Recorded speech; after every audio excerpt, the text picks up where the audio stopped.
Bien, lo primero que vamos a ver, mis hermanos, es que este libro final de la Biblia, todos lo conocemos, por lo menos el nombre lo conocemos, sabemos que se llama Apocalipsis, es una palabra griega, ¿no? Que significa revelación, la revelación de Jesucristo. De hecho, en las versiones inglesas eh, de la Biblia encontramos que se llama el libro de la revelación, porque originalmente esa palabra apocalipsis, eh, término griego, eso significa revelación o desvelar, ¿no? Dar a conocer algo. Y justamente este libro que nos parece muy misterioso, muy lleno de figuras, de símbolos, símbolos que nos resultan pesados por sus dimensiones descriptivas, también por sus alcances, ¿no? Dentro del mismo escrito.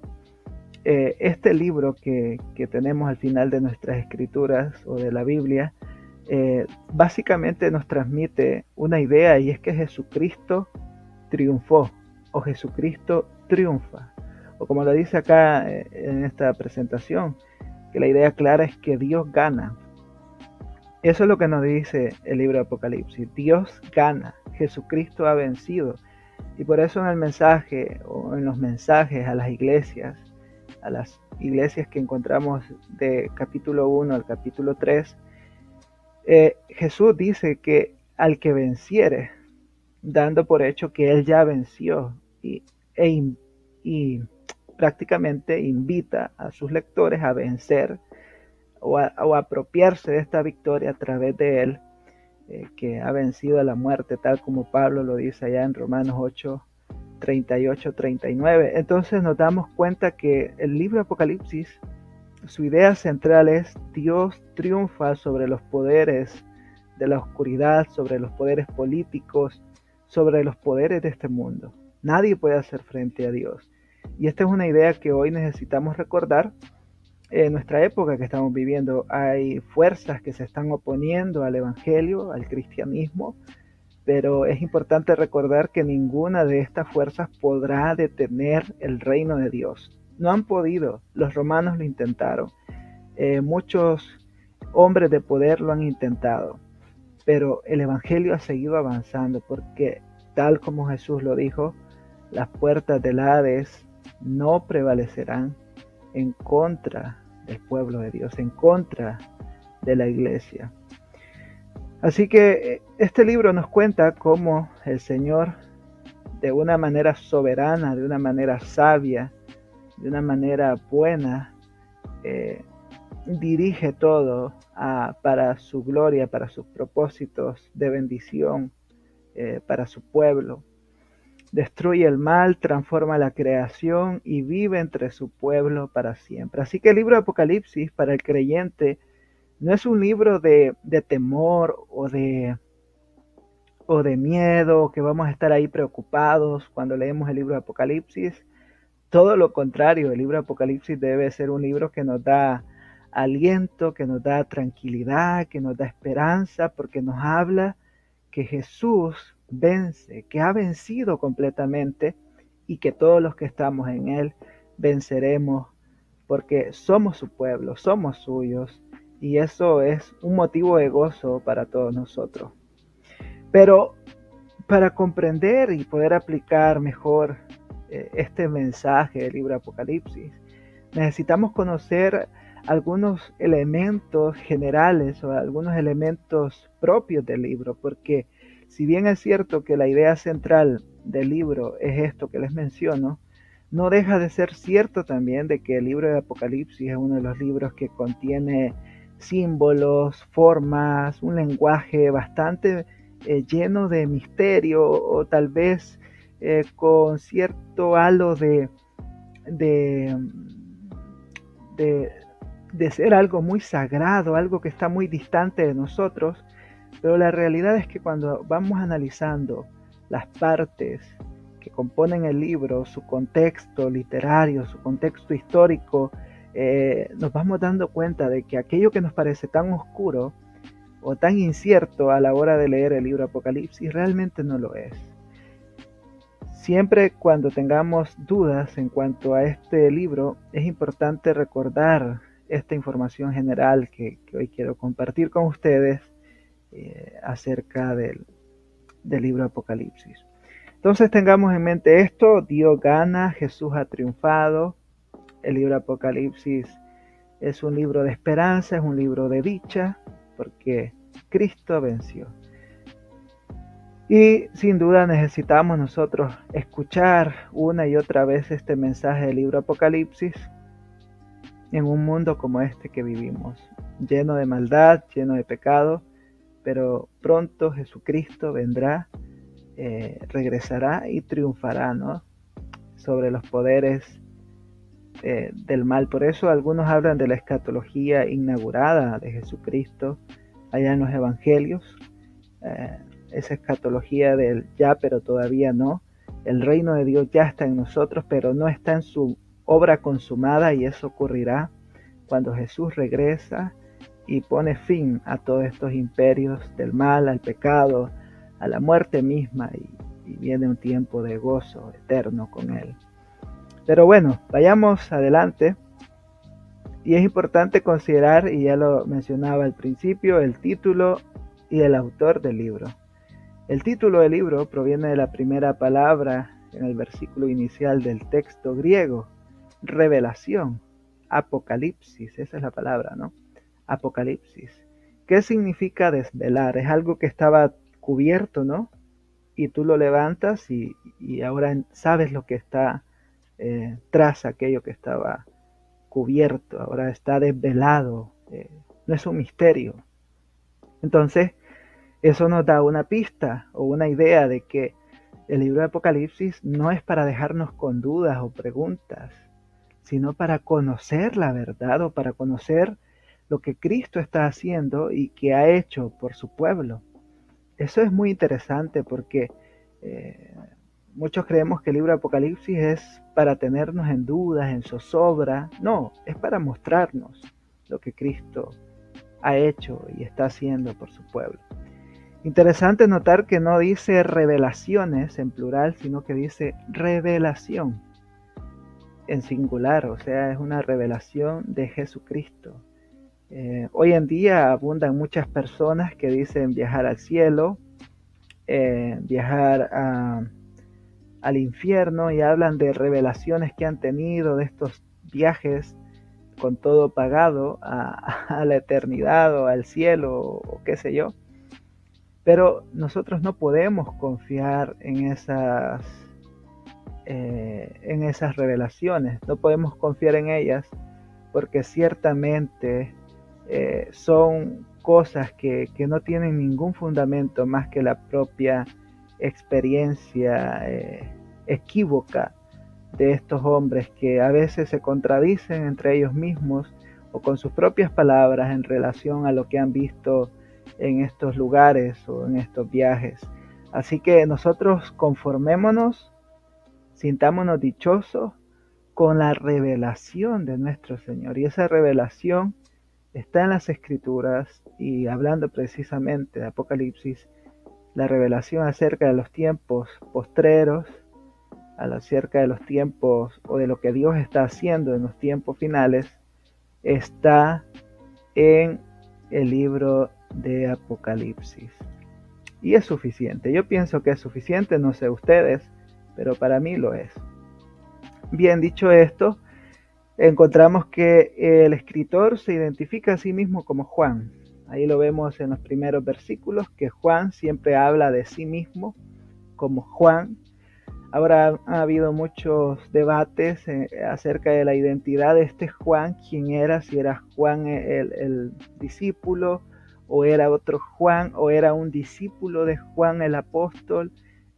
Hay cierta gente que debate esto, pero los padres de la iglesia ya en el siglo II después de Cristo, como Justino Mártir, Irineo y otros, identifican a Juan como el autor, Juan el apóstol. Y este es digámoslo así, el dato que manejan muchos actualmente también. Sin embargo, es importante mencionar que en el siglo III, Dionisio, obispo de Alejandría, comparó el estilo y la temática del libro de Apocalipsis, y Dionisio, este obispo, encontró algunas diferencias, particularmente cuando Juan en el Evangelio habla sobre Cristo mismo y cómo Juan habla de Cristo en el libro de Apocalipsis. Él dice, pareciera que no es el mismo autor. Entonces Dionisio se reconoce como uno de los que cuestionó en aquel tiempo temprano, cuestiona lo que es la autoría de Juan de Apocalipsis. Pero el consenso general es afirmar que el autor del libro de Apocalipsis es Juan el apóstol. Entonces, hasta ahí no hay pues mayor debate, salvo eso, y tal vez ahora con esto de la alta crítica algunos empiezan a hacer deducciones un poco apresuradas. Bueno, eso es muy importante tenerlo en mente, quién es el autor del libro de Apocalipsis. Entonces, la evidencia interna como la evidencia externa nos dan indicios de que este autor tenía familiaridad con los escritos antiguos de los profetas y que sigue la misma línea de Juan, de su evangelio, como también de sus cartas. Entonces vemos aquí una correlación bastante interesante. Bueno, saludos a los que están ahí. Yo sé que a esta hora no habrá muchas personas. Saludos a Eduardo, a Ludwig, a George, bueno, a todos los que están ahí. Gracias por estar ahí, gracias por conectarse, y para los que lleguen después, pues muchas gracias también por ver este video. Espero sea de provecho a sus vidas y podamos gozarnos conociendo la palabra del Señor, que ese es el propósito aquí, conocer las Escrituras. Bien, luego de este saludo paso a la siguiente parte, y esto es lo que les mencionaba. Scott Duvall, en este libro, en esta obra llamada Revelación, que es parte de la serie de comentarios que se titula Enseñando el Texto. Él dice también que a principios del siglo II, Justino Mártir identificó al autor de Apocalipsis como el apóstol Juan. Recordemos que Justino Mártir fue alguien muy cercano a los apóstoles. La mayoría de los líderes de la iglesia primitiva llegaron a la misma conclusión, por ejemplo, Irineo, Tertuliano, Clemente de Alejandría, Orígenes, también el gnóstico apócrifo de Juan del siglo II. Así que Juan el apóstol, hijo de Zebedeo, hermano de Santiago y autor del cuarto evangelio, fue el Juan más prominente mencionado en el Nuevo Testamento, y la simple identificación como Juan sugiere que el autor era un líder cristiano autorizado en Asia. Así que la evidencia interna, esto es la evidencia interna, el testimonio de las Escrituras, sugiere, ¿no?, que es este mismo Juan.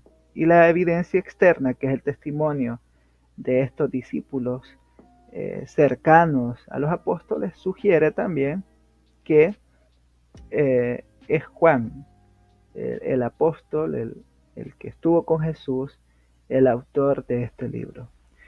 Juan se consideraba a sí mismo como un profeta de acuerdo con los profetas del Antiguo Testamento, como Ezequiel y Daniel. Veamos ese llamamiento que Juan percibe de sí mismo y lo contrastamos con estos profetas.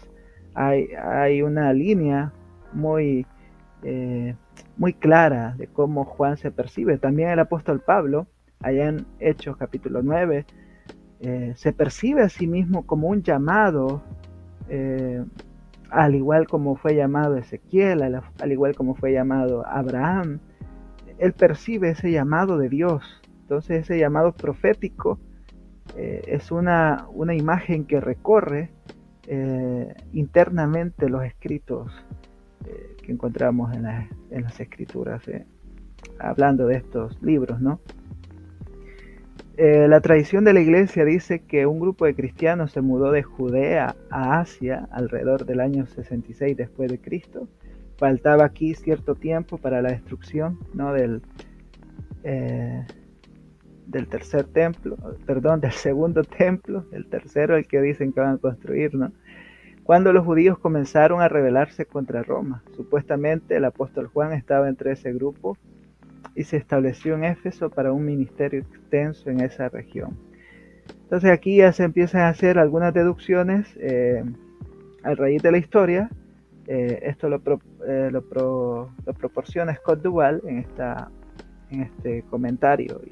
Pero lo que les quiero transmitir acá y que busco que nos quede un poco claro es que el autor es Juan el apóstol. Por la evidencia externa e interna podemos estar seguros de eso, y luego el título del libro ya lo analizamos previamente. Ahora, la situación histórica. El libro de Apocalipsis no fue escrito en el año 2021, obviamente, ni fue escrito en el año 1980. El libro de Apocalipsis tuvo un contexto histórico muy diferente al nuestro, y por lo tanto vale la pena revisar qué es lo que estaba ocurriendo, al menos de una manera general, en aquel momento. Apocalipsis habla a los cristianos que enfrentan presión y persecución, al igual que las cartas de Pedro, la primera especialmente. El libro de Apocalipsis se escribe a cristianos que están siendo perseguidos por su fe o que están a punto de enfrentar persecución. Entonces, Juan no solo está escribiendo acerca de lo que vendrá, sino que también está escribiendo sobre lo que está ocurriendo. Por eso hay un texto ahí en el libro de Apocalipsis, en el capítulo 1, que él dice que está hablando de las cosas que son y de las que vendrán. Hay algo ahí que nos está diciendo, este libro habla a sus lectores presentes como a sus lectores futuros, en este caso nosotros. Los cristianos debemos recordar que sufrieron mucha persecución a raíz de su fe, a raíz de su proclamación que Cristo Jesús es el Señor. Hubo una oposición tanto por parte de los judíos como por el Imperio Romano. Obviamente el Imperio Romano, quien tenía el poder político y el poder militar, podía censurar o podía prácticamente llevar a la muerte a los cristianos si así les placía hacerlo, porque tenían todas las facilidades. En cambio, los judíos eran más hostiles, ¿no? Eran más molestos, trataban de mantener a los cristianos a raya, mantenerlos lejos. Era una cosa un poco más de actitud, pero Roma no se tomaba como broma este tipo de cosas. Los romanos sí se opusieron abiertamente a la iglesia, y especialmente a través del culto imperial. Para los que no saben, o para los que han oído poco sobre el culto imperial era algo muy importante dentro de la cultura romana, y es que se creía que el emperador era enviado por los dioses o que era Dios mismo.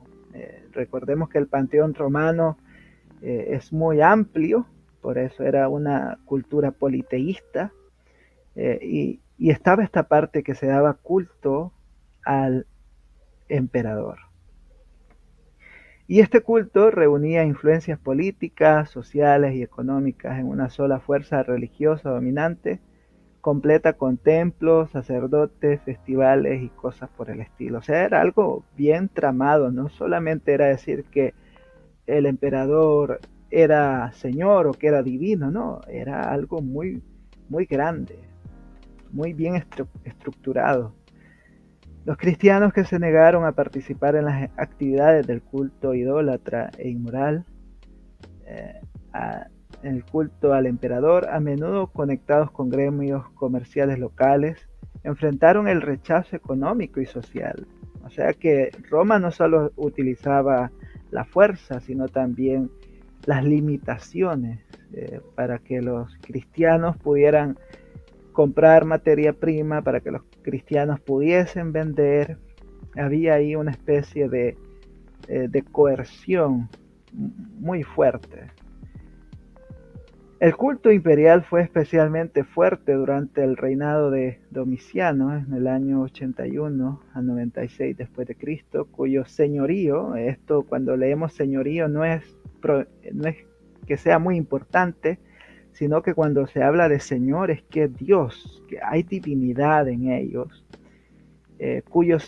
cuyo señorío contradecía directamente la confesión cristiana más básica: Jesús es el Señor. Entonces esto Roma no lo soportaba, los emperadores romanos no soportaban que hubiese alguien más diciendo que era el Señor. Aunque no fue sistemática ni generalizada, la persecución bajo Domiciano fue real. Ahí vemos una cita, y amenazó con empeorar mucho en el futuro cercano. Entonces Roma no se lo estaba tomando a broma, como repito, Roma estaba determinada a limitar a estos cristianos y podía llegar a donde quisiera con tal de que ellos confesaran de que el único Señor era el emperador. Entonces aquí había una cuestión de fidelidad. Estaba en juego la fidelidad. Y hoy en día también, ¿no? Hoy en día el mundo nos está diciendo: Jesús no es el Señor. Es el Señor otra cosa. Es el Señor, nosotros mismos somos dioses o cosas así. El mundo está totalmente en contra de la fe cristiana porque contradice los valores de este mundo, contradice el sistema de este mundo. Y por eso es muy importante leer estas cartas como Apocalipsis o Primera de Pedro, que nos hablan sobre la iglesia perseguida y de cuál fue la respuesta de ellos ante la persecución o ante el hostigamiento de aquellos que estaban cerca. Y por eso hoy, en vez de estar pensando si la vacuna o cualquier otra cosa es la marca de la bestia, deberíamos estar fundamentándonos en la palabra, creciendo en la palabra para poder actuar conforme a lo que Dios espera o nos manda a hacer en medio de estas situaciones.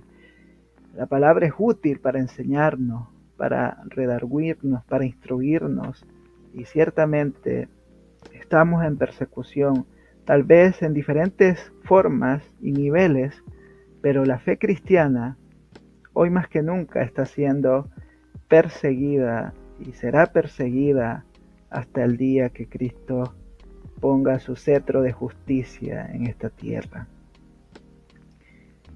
Bueno, eso por una parte, ¿no? De la situación histórica. Y luego la iglesia no solo enfrentaba la persecución, el hostigamiento de los judíos, la persecución de los romanos, sino también que dentro de la propia iglesia habían amenazas de falsos maestros, como lo menciona en algunas de sus cartas iniciales, o allá en capítulo 1 al capítulo 3. Encontramos a los seguidores de la doctrina de Jezabel, a los nicolaitas. Entonces habían muchos problemas dentro de la iglesia y alrededor de ella. Pero Cristo estaba con la iglesia y está con nosotros también. De modo que la tentación de abandonar a Cristo para encajar en la cultura circundante y evitar la persecución aparece en las 7 cartas. Éfeso ha abandonado su primer amor. Algunos en Pérgamo y Tiatira están siguiendo a falsos maestros. Sardis tiene fama de estar viva, pero realmente está muerta. Y la Odisea permanece tibia. Es decir, Juan quiere alentar, quiere ayudar a estos hermanos que están cediendo a alejarse de Cristo. Él les dice: venzan, tomen los recursos, crean en Cristo. En fin, Juan está haciendo una obra de reafirmar a los hermanos en la palabra. De modo que lo que Cristo revela a través de Juan consuela y tranquiliza a los fieles que sufren, pero advierte con severidad a los que se comprometen con el sistema de este mundo. Este doble mensaje de consuelo y advertencia también se relaciona con el propósito general del libro. Así que tenemos por un lado que este libro, que esta carta está consolando, está animando, está instruyendo, pero también está sirviendo como una advertencia para aquellos que retroceden o para aquellos que realmente no tienen ningún tipo de compromiso con el Señor Jesús y saben las consecuencias que todo esto traerá.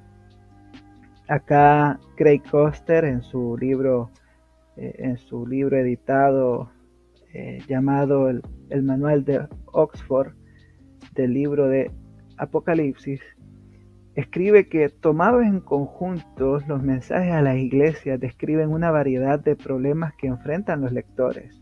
Si leemos del capítulo 1 al 3 nos damos cuenta, ¿no? Al mismo tiempo asumen que los lectores se parecen en que los factores de cada situación van en contra de sus compromisos de fe y la cohesión de sus comunidades. Las imágenes visionarias son evocadoras y pueden involucrar a los lectores de diferentes maneras, dependiendo de sus situaciones. Las imágenes pueden envalentonar a quienes están abiertamente amenazados, pero confrontar y desafiar a quienes son complacientes. En cada caso, el libro llama a los lectores a exhibir un compromiso de fe que los enfrentará a los patrones sociales, religiosos y económicos dominantes. Y esto es lo que veníamos hablando. El libro Apocalipsis te va a animar en medio de la persecución, te va a dar ánimo, te va a dar fortaleza, pero también, dependiendo de cómo está tu vida, puede ser una advertencia. Oye, te estás alejando del Señor, te estás volviendo tibio, has dejado tu primer amor, ya no crees en el que el Cordero ha vencido. Mira todo lo que va a ocurrir si abandonas al Cordero, si te alejas del Cordero. Todo eso que nosotros encontramos en el libro de Apocalipsis tiene esta doble función, ¿no? Advertir y consolar. Y son intercambiables. Esto es lo maravilloso de las escrituras. Y finalmente, el género literario de Apocalipsis, y que es muy importante saberlo, es que el libro de Apocalipsis es una carta profética apocalíptica, o sea que es 3 en 1. Es 3 en 1. Es una carta porque posee la misma estructura de una carta. Si nosotros nos vamos a una carta del apóstol Pablo, encontramos un saludo, encontramos un cuerpo, aunque ya más desarrollado sería un saludo, una doxología o una oración. Luego encontramos lo que es el cuerpo de la carta para finalmente nuevamente saludos, recomendaciones y fin de la carta. Entonces Apocalipsis mantiene esta misma estructura de una carta, saludo y un cierre. Claro, hay un cuerpo que se extiende en todos los capítulos que componen este libro. Es profética porque habla de cosas que están por venir, tanto para sus lectores originales como para nosotros. Les está hablando a ellos, pero también nos habla a nosotros. Y es apocalíptica porque viene o forma parte de esta literatura que se conoce como la literatura apocalíptica, la cual se vuelve muy famosa a partir, o más bien dicho, en ese periodo de tiempo intertestamentario, o en el tiempo del Segundo Templo, surge esta literatura que habla sobre la intervención de Dios a favor de su pueblo, a favor de Israel, y de cómo va a vencer los poderes del mal y todo eso. Es una literatura que abundó en el pueblo judío para traer consuelo y esperanza a sus lectores. Dice acá que la literatura apocalíptica se centra en la comunicación de Dios a una persona conocida, en este caso Juan o Daniel, a través de imágenes visuales con el mensaje de que intervendrá en el curso de la historia para derrocar los imperios del mal y establecer su reino. La literatura apocalíptica asume una situación de crisis donde la esperanza está en el futuro. A través de visiones fantásticas e imágenes extrañas, Dios promete salvación para los fieles y juicio para los malvados. Esto ya es una característica de este tipo de literatura. El libro de Apocalipsis, claro que sí, ya lo hablamos, lo tiene. Apocalipsis revela la realidad trascendente que enfatiza la soberanía de Dios y domina la situación actual de sufrimiento en este mundo temporal. El género apocalíptico aparece en libros del Antiguo Testamento como Daniel y Zacarías y en ciertas secciones de los profetas, por ejemplo Isaías 24 al 27, Ezequiel 37 al 39. Este tipo de literatura floreció en obras judías desde el 200 antes de Cristo hasta el 100 después de Cristo. Entonces, hay un amplio periodo, ¿no? Y luego de la destrucción del tercer templo, surge aún más literatura que está hablando, ¿no? De la venganza de Dios sobre este pueblo que ha oprimido al pueblo de Dios. Bueno, hay mucha literatura ahí que hoy la conocemos nosotros, esa literatura, como apócrifa o pseudoepígrafe en algunos casos. Depende, ¿no? Depende del contenido. Y aquí se mencionan unos ejemplos de literatura judía apocalíptica. Tenemos el primer libro y segundo libro de Enoch, Jubileos, segundo y tercer libro de Baruch, cuarto libro de Esdras y el Apocalipsis de Abraham. Ciertamente estos libros no forman parte del canon que nosotros tenemos. Nuestro canon está conformado por 66 libros. Estos libros son literatura apocalíptica que ustedes podrían leer, pero que solamente nos sirve a manera de data histórica, de data cultural, pero no podemos decir que son libros inspirados, puesto que a algunos expertos, especialmente en el libro de Enoch, ven algunas contradicciones con lo que otros libros ya dentro del canon que nosotros utilizamos, pues nos están diciendo. Entonces, nos pueden servir para alimentar nuestro acervo cultural, pero no para otro fin.